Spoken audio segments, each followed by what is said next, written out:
Beleza, como que acontece o potencial de ação? Então, vamos começar para como está a nossa membrana nesse momento. Então, nesse momento, ela está em repouso. Em repouso, ela está em menos 70. Então, diz que a membrana está polarizada durante esse estágio. Então, nesse estágio de menos 70, essa membrana ela está polarizada. E o que ela precisa para sair desse nível?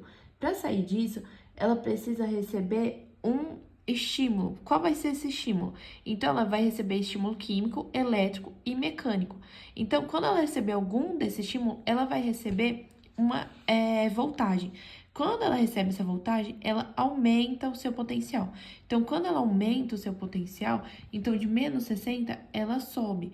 Quando ela atinge esse potencial aqui, o zero, aqui acontece o quê? Aqui é o nosso limiar de excitabilidade. Quando ela passa esse limiar, ela corre despolarização. Então, nesse limiar aqui, ela despolariza.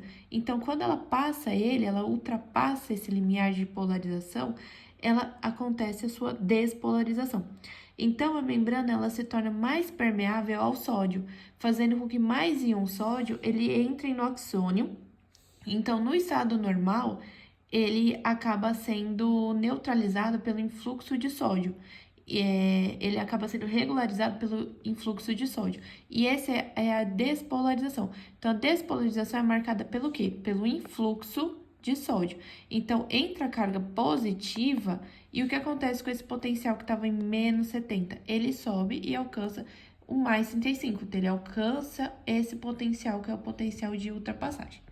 E o que acontece depois disso?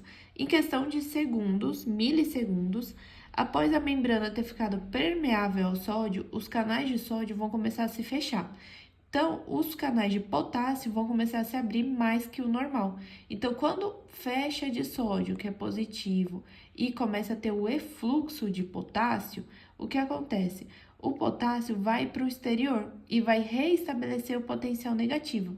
E isso é a repolarização. Então, são os três estágios do potencial de ação: repouso, despolarização marcado pelo influxo de sódio e repolarização marcado pelo efluxo de potássio. Então, isso que determina o potencial de ação. Então, qual é o resumo? A célula vai estar em repouso, ela recebe o estímulo elétrico que vai fazer ela passar o limiar de excitabilidade, despolarizou. Despolarizou, abriu o canal vai abrir agora o canal de potássio. Por quê? Passou o limiar de excitabilidade, despolariza, fazendo o quê? Tendo o influxo de sódio. Então, teve influxo de sódio, muita carga positiva, despolariza. Agora, abre canal de potássio, efluxo de potássio, repolarização. E aí você pode ter hiperpolarização devido a essa saída de potássio. Então, esse é o resumo do que é o potencial de ação. Agora, a gente vai ver o que é a sinapse, como ocorre a sinapse.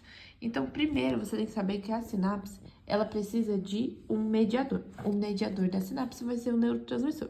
Então, o que acontece? O potencial de ação, ele chega e abre canais de cálcio ativados por voltagem. Então, o potencial de ação chegou no axônio, abriu o canal de cálcio liberados por voltagem. Cálcio entra na célula, cálcio entrando no neurônio pré-sináptico. Então, aqui é o neurônio pré-sináptico. Esse cálcio entra.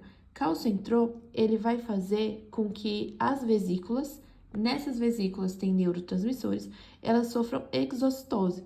Então, essas vesículas, elas vão ser puxadas para o interior da membrana, para essa parte aqui da membrana.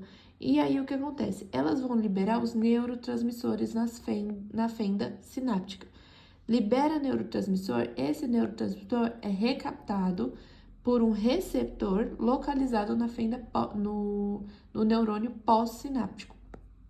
Esse neurotransmissor que foi recaptado, ele vai ser difundido para gerar uma resposta. Então, o que acontece? Esse é o processo que vai ser o processo excitatório. Então, nesse processo excitatório acontece tudo isso. Então, você tem as vesículas se difundindo, liberando o neurotransmissor e entrando neurotransmissores aqui. O que acontece? O que a gente marcou, abre canais no neurônio pós-sináptico e vai ter um influxo de sódio. Então, aqui a gente tá vendo influxo de sódio. Forças eletroquímicas vão permitir que o influxo de sódio para o interior do neurônio faça uma despolarização. Então, é mais ou menos isso que está acontecendo aqui. Mas o importante do excitatório é o cálcio faz com que as vesículas elas vão para o final, o terminal do axônio do neurônio pré-sináptico, fazendo com que libere neurotransmissor, que isso vai ser recaptado para gerar uma resposta. Isso é o excitatório. Já no inibitório, o que acontece? Quando chega a onda de despolarização, então vai chegar essa onda de despolarização, que é marcada pelo influxo de sódio, essa onda de despolarização vai modular a entrada de cálcio, que vai liberar neurotransmissores no inibitório, que libera neurotransmissor, que regula a abertura de canais de potássio. Então, vai abrir canais de potássio e de cloreto, potássio e cloreto, no neurônio pós-sináptico. Essa abertura de potássio e cloreto deixa a fibra mais negativa, e então vai inibir qualquer outro potencial de ação que chegue. Então, quando inibe os outros potenciais de ação, você não consegue ter uma despolarização e uma transmissão de respostas. Então, é isso que acontece. Ele não passa do limiar. Quando não passa do limiar, não gera resposta e isso é inibição. Então, é isso que acontece quando você tem um potencial inibitório. E os neurotransmissores que estão na fenda, eles podem ser inativados também, então ele pode sofrer inativação, ser removidos por difusão, degradação enzimática ou captação celular. Então, é isso que eles podem sofrer. Então, agora, voltando aqui, sinapse química, então, quando o potencial de ação vai percorrer a fibra nervosa, chega no terminal axonal, nessa região, ele ativa o canal voltagem dependente, que é o canal de cálcio. O cálcio entra, libera neurotransmissor, exocitose de vesícula, liberando o neurotransmissor na fenda. O neurotransmissor vai atuar no seu receptor e vai afetar a excitabilidade da membrana pós-sináptica. Isso é o excitatório. Despolarização ou potencial inibitório vai ser a inibição e a célula vai sofrer uma hiperpolarização. Então, a inativação neurotransmissor pode ser removido por difusão, degradação ou captação.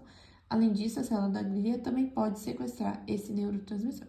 Então, esse é um resumo de potencial de ação e sinapse.